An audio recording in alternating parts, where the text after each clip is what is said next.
Ukraine says Russia is intensifying its fighting with several overnight drone attacks.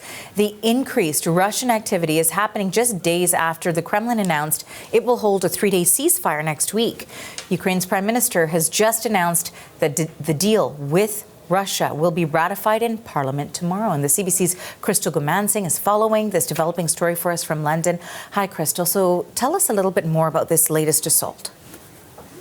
Well, Ukrainian President Volodymyr Zelensky says overnight Tuesday into Wednesday morning, Russia targeted Ukraine with more than 100 drones. A number of these attacks, most of them in the east.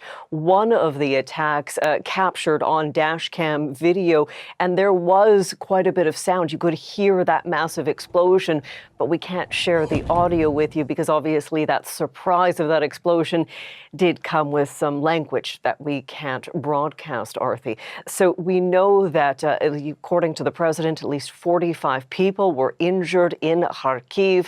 The Emergency State Services of Ukraine posted images of fires, of rescue workers walking people out of the rubble in the middle of the night. In Dnipro, which is near Kharkiv, also in the east, the president said that at least one person was killed, several injured. 2 houses were completely destroyed in that attack, and 7 were damaged. The president saying since the beginning of the week, 375 drone attacks have occurred, and people in Ukraine having to endure those just this week alone, Arthi. And let's talk a little bit more about the developments on the diplomatic front. What are we hearing there?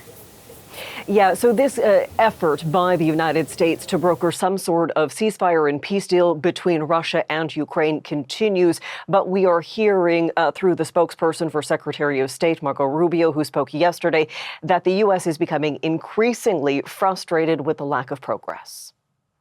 We are now at a time where concrete proposals need to be delivered by the 2 parties on how to end this conflict.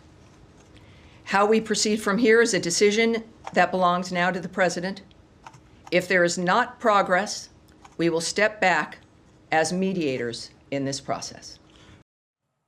So American officials saying they are potentially prepared to walk away. Today, we heard from the Kremlin spokesperson, Dmitry Peskov, saying that the quick deal that the United States is looking for may be too difficult to achieve given the complex issues. He said that the Russian president is prepared to speak directly with Ukrainian officials in order to get some sort of ceasefire, that Russia is still looking to achieve its war aims. We have heard from Ukraine's foreign minister saying that Russia needs to stop talking about peace and prove it with its actions and stop attacking Ukraine.